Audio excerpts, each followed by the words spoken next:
Hello and welcome to The Hub. Today, we bring you a special episode on the Russia-Ukraine conflict, live from Beijing. I'm Wang Guan.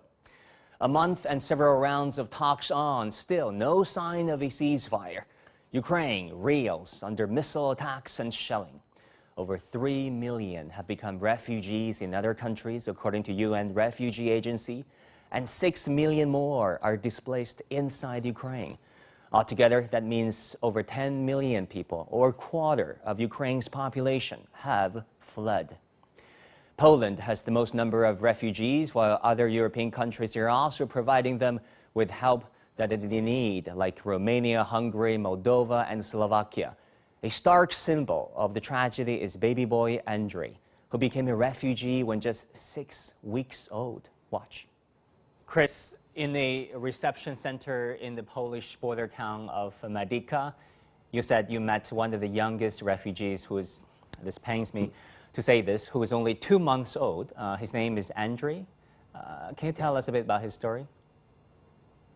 Yes, I met Andrei 2 weeks ago with his aunt and his mother, and they had to flee when he was only 6 weeks old, actually, really a tiny baby, who of course have no idea what this means to be a refugee. And the father had to stay behind in Kharkiv, in the city. The baby is now indeed in Poland, is safe with his mother and his aunt. But of course, the mother and the aunt, they are desperate because the little baby was a sign of hope, and now it's also a symbol of being a refugee, and they wishing nothing more than just that they can just return in a safe country. Is there a secure line of communication with the father back home? Is there any word on when the son, the kid and the father can meet again? Well, there is a kind of communication because they are using internet, of course, sending photos, sending videos, or doing video calls or something like that. But no one really knows at what point the refugees can go home. This is, by the way, one of the two sentences I've heard every day on the border. It was really the question, what do you think, when can we go home? We cannot answer this question. We wish that the refugees can go home very soon. I wouldn't mind if I would be unemployed, but we just can't answer this question. The other sentence I've heard most, by the way, was from the children asking very often, or telling me very often, I miss Daddy so much. This is truly heart-wrenching. Now, not all refugees have been relocated. Many are at border customs, uncertain and desperate. It is especially traumatic for children who are separated from their parents and their loved ones. Our correspondent Mia Alberti filed this report from the Ukraine-Hungary border. Vitaly arrived from Ukraine just a few hours ago. He's showing me why he left. This was the view from his window just a few days ago. It took 5 days for Vitaly, his wife, and their 12-year-old daughter to travel from Chernihiv in northern Ukraine to safety in Hungary. The memories of what they've lived through are still fresh. You cannot imagine how scary it is to live on the 5th floor and see helicopters coming in your direction, shooting and seeing everything on fire. Now they found safety at this emergency center on the Hungarian border. Here, away from the war, refugees face another, more silent battle: trauma. This therapist, who has asked to remain anonymous, is one of many volunteers joining this front line. Many of them want to speak about what they went through, what they left there, who they left there. But many of them really don't. Today that someone started to speak about it, the story was seriously horrible, and then in the middle of the story, I didn't ask, they started to speak about it, and in the middle of the story she said that, okay, she don't want to speak about it anymore, she don't want to speak to me anymore. It happens. Trauma experts say Ukrainian refugees will be vulnerable to developing lifelong emotional distress. Overcoming the horrors of war is especially hard for those who left someone behind. There are very horrible stories. Obviously, this is a war. Obviously, I am the one who's listening to the stories. I hear things that I never heard and I never imagined. Obviously, yes. But Those things are mostly done. Horrible things, but they are done. These people will stand up again, build a life again, not forget it, but get over it, most likely. But what they cannot get over, and that could be just so horrible, who they left there to die, because they are many times using this term, actually. Most children are okay, but there are exceptions. This therapist recalls the story of a 4-year-old who, after days in a bunker while his house was bombed, developed a fear of confined spaces. For the most severe cases, she has found a simple way to help. And it works. It works. It's a universal language to decodify what are very complex and difficult memories. All of the refugees here have different tales to tell. Some of them still too hard to remember, others impossible to forget. Ina is a psychologist herself and is well aware of what faces her family. So far we haven't thought about that. We just think of surviving the day. My daughter will be feeling the effects for sure, but no one can tell when or how. Do you think it will also affect you? Yes, it will also affect me. It's never going to be the same. Most of Ina's family stayed in Ukraine. This will be her first night of sleep in days. No more bombs or helicopters, but still on her mind, the constant concern for those that stayed behind. Mia Alberti, CGTN, in Beregshurani, on the Hungarian border with Ukraine.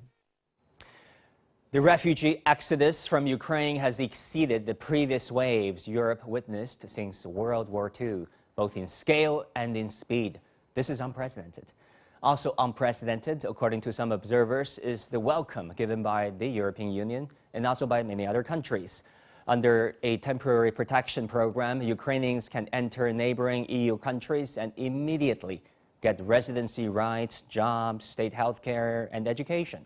However, while immigrants help host countries grow in the long run, at this point, the economic pressures are growing. A new analysis from the Center for Global Development in Washington points out that it could cost host countries some $30 billion in the first year alone to accommodate and integrate these refugees, and this provided that the number is below 4 million. Can they bear this cost alone? For example, the mayor of Polish capital Warsaw is calling for donations, saying, "Our city remains the main destination for Ukrainian refugees. Situation is getting more and more difficult every day." The EU has announced a $550 million package to help these refugees, as well as the host nations. The World Bank, on the other hand, could mobilize an estimated $600 million, but there is still a huge shortfall, and long-term systemic support remains uncertain. Poland's foreign minister says the country awaits funding from the European Union to help Ukrainian refugees. Listen.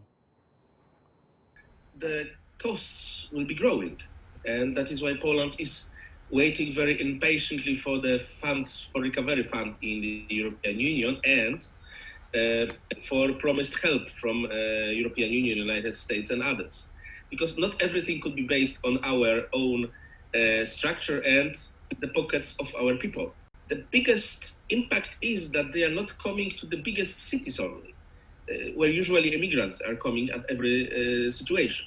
They are in small cities in eastern Poland, where people didn't see multicultural society since the end of the Second World War. And that's a big impact, because almost every Polish person now talks about Ukrainians, met Ukrainian, help to Ukrainian, or that's minority, hopefully, is afraid of the immigrants who are coming.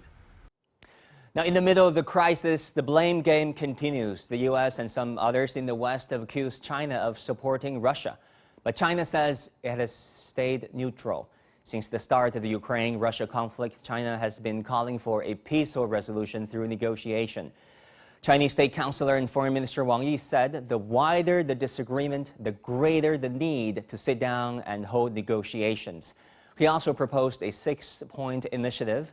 They include, number 1, humanitarian operations should be neutral and impartial. Number 2, focus should be on displaced persons, provide them with shelter. Number 3, protect civilians, prevent secondary humanitarian disasters. And number 4, make humanitarian aid activities safe and smooth.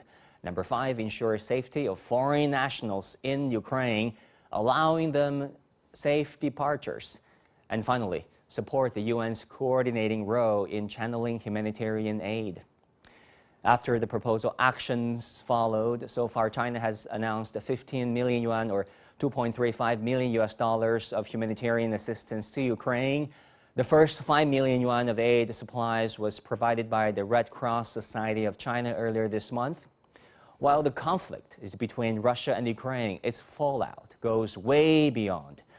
As UN High Commissioner for Refugees Filippo Grandi tweeted on Sunday, among the responsibilities of those who wage war everywhere in the world is the suffering inflicted on civilians who are forced to flee their homes. Let's also not forget the region where it all started. The people in Donbass had been suffering for years, and now they're in greater plight. According to the UNHCR, 113,000 people fled to Russia from there just between February the 21st and the 23rd. Endless conflict has unleashed horror and tragedy, leaving millions displaced or dead. Now you're watching a special episode of The Hub, Ukraine Conflict Humanitarian Crisis. Stay tuned for my interview with Dr. Jarno Habicht, head of the WHO office in Ukraine, coming up after a short break.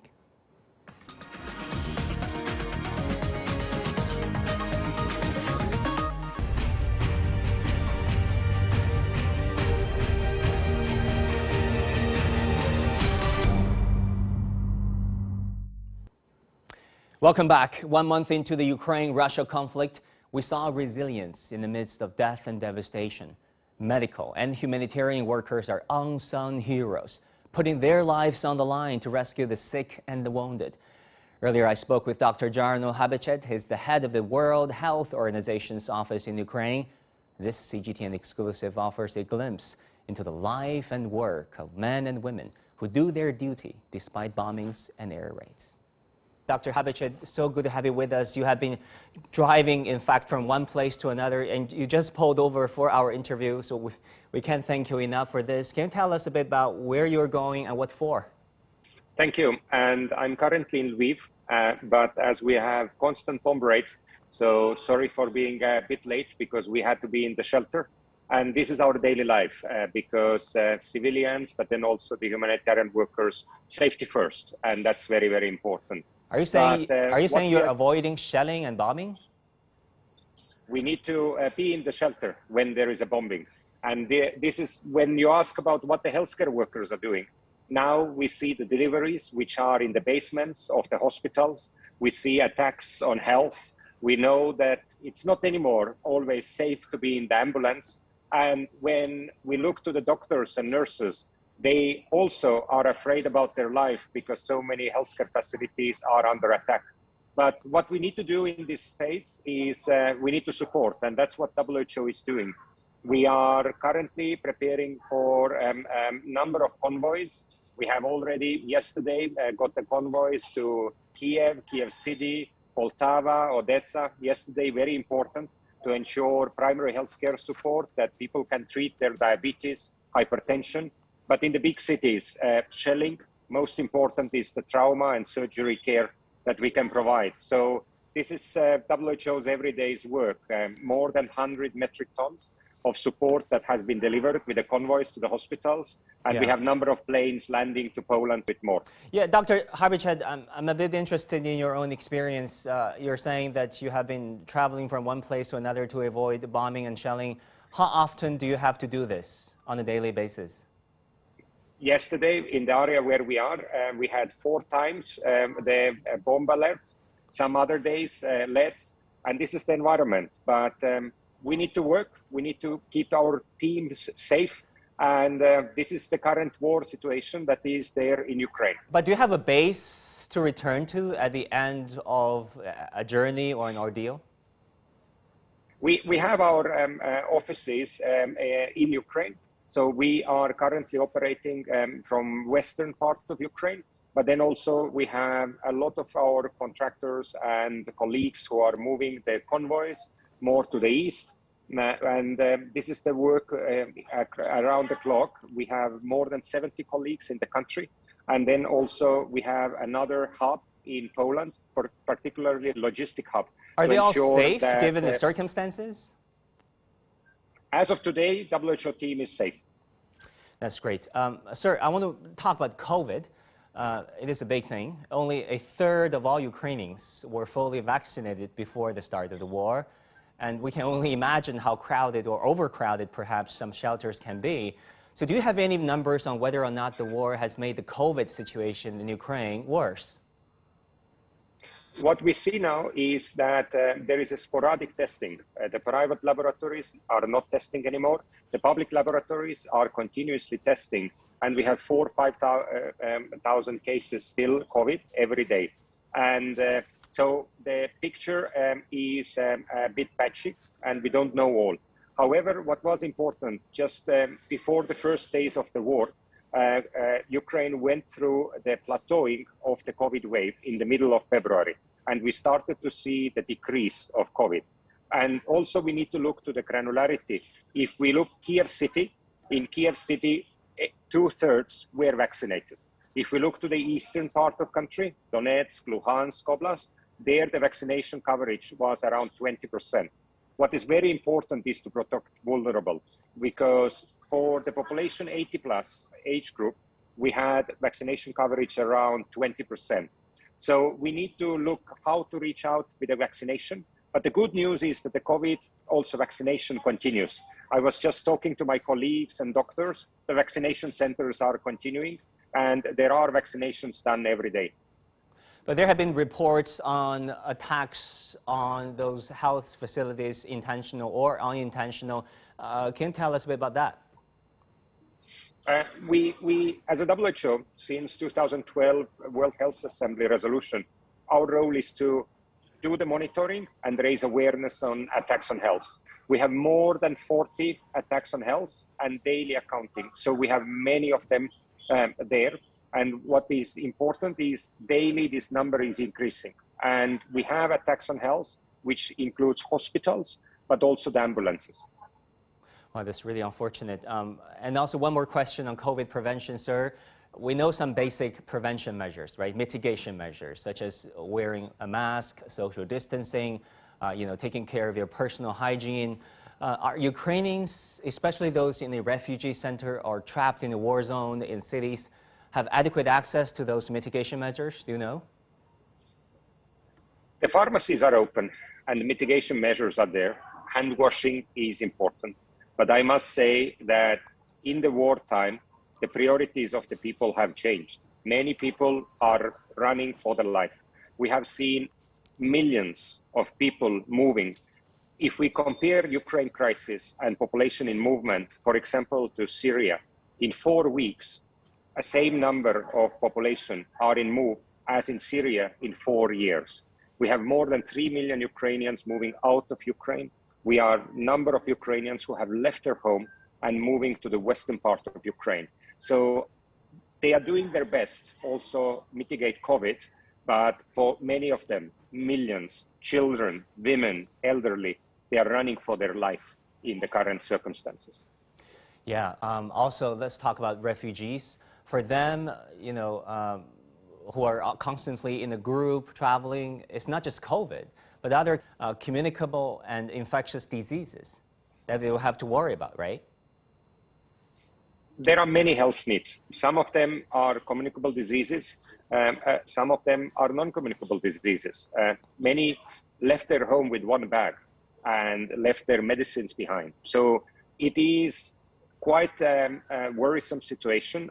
Health authorities are putting up the additional health services.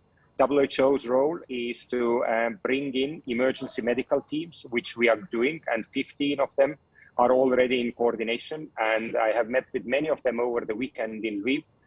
So that is important that we provide adequate health support to many. There are thousands of volunteering doctors who would like to reach to Ukraine, and the Minister of Health is coordinating also their efforts. So what is important is essential health services to be available to respond exactly to these needs of non-communicable diseases, communicable diseases, provide the care in Ukraine, but also those almost 4 million who have left Ukraine to the neighboring countries.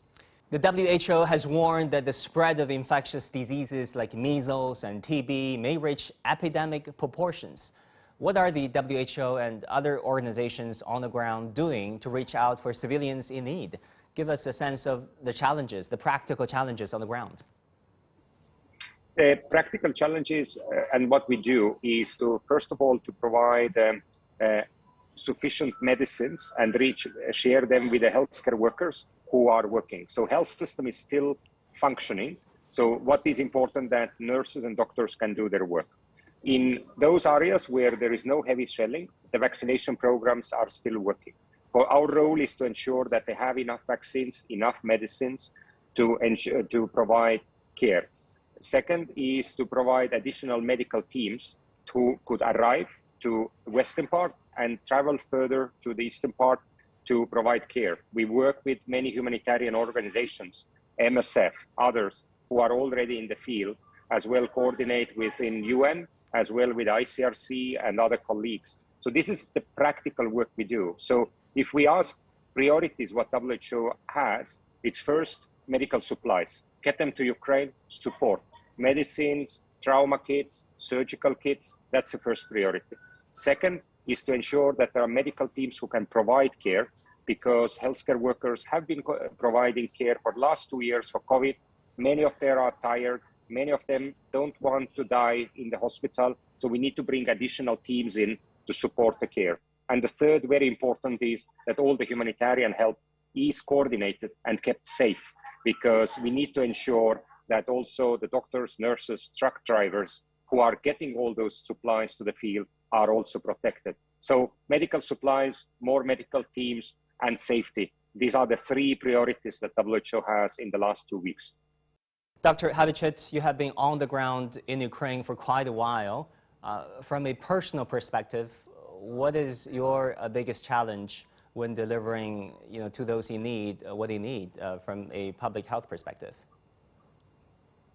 I have been in Ukraine almost 3.5 years, and it is devastating to see what is happening. This was a country with the fastest health reforms, moving forward, health financing, building institutions, has tackled the previous measles outbreak in 2018, moving forward and responding to COVID. So in the current environment, we just solve problems every morning and until the evening. So we are really in the response mode, and it is great to be here along with Ukrainians, support, and I'm using all my previous knowledge and contacts in this country that WHO team, but also many partners, can be effective. Are you concerned or upset that there's no end in sight when it comes to a peaceful negotiation for, halting the conflict or ceasefire? Are you concerned that if this drags on, there could be more challenges for public health professionals such as yourself? I'm concerned and I'm sad as this war is dragging on. And I see that every day the needs are increasing. So every additional day of the war is increasing the needs. And that's why the peace is important. But as a public health professional, we need to save the people. We need to support them. So we do today what needs to be done. We get ready for tomorrow. And if it lasts for longer period, we just need to respond. And that's our duty. That's why we give the Hippocratic Oath. And that's why we keep our team moving forward. Right. Back to the issue of medical facilities, the importance of them. The WHO said last week that health facilities and medical supplies are being targeted, and that it is against international humanitarian law. With unrelenting fighting and shelling regarding the protection of healthcare facilities, what will be your message to those fighting in this war? We need to keep health facilities free of shelling and safe, that the doctors and nurses can provide care, and that the patients can seek the care and have access to care. So attacks on health are unacceptable. Also, let's talk about humanitarian corridors and the importance of those corridors. Ukraine's Deputy Prime Minister said that as of March 19th, 10 humanitarian corridors had been agreed upon. On Sunday, she announced that 7 new corridors would open to enable civilians to leave, and also for public health professionals. What's your assessment on the ground? Are they safe enough for refugees and also for public health professionals? Some of the corridors have been used. At the same time, WHO is also ensuring that together with other UN agencies and with the interagency support, we are getting the convoys to the cities. A few days ago to Sumy. Currently, other convoys are in making, but and this deconfliction and ensuring safe passage for civilians and goods, and not only medical. We need food, we need shelter, support to shelter, blankets, water. There are so many needs. So we have discussed today about medical needs, but these are only one. So the convoys which are going to different cities which are under siege are including various goods, including the medical ones. According to the United Nations Population Fund, more than 80,000 Ukrainian mothers are expected to give birth over the next 3 months. That's about 1,000 deliveries per week. How to ensure prenatal and also postnatal care in war zones and in refugee camps? There is need to establish the new camps and the services, I mean, new services in those camps. There is need to reprofile some of the hospitals where people are. And in my discussion over the days with the Minister of Health, they are doing that as well. So a lot of the reprofiling and additional services are established in the western part of the country. But what we have seen also, healthcare workers sometimes need to ensure the birth in the shelter, in the basement, to make that happen.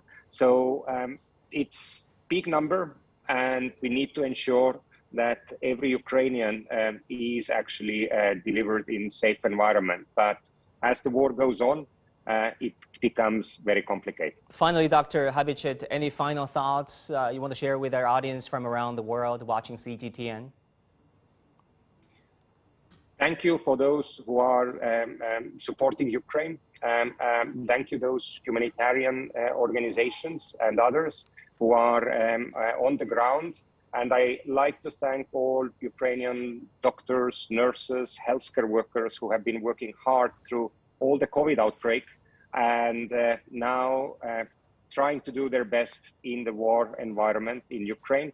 And every day this war continues, the situation becomes more complex. And thank you for reaching out to WHO in the field. Dr. Jarno Habicht, head of WHO country office in Ukraine, please travel safe, do take care, be well. Hope to talk to you again soon. Thank you. Take care there. Now, these humanitarian workers keep on providing a ray of hope for the refugees, as well as for the sick and the wounded. Kudos to their work. We're reminded once again that there are no winners but losers in wars, and this one makes no exception.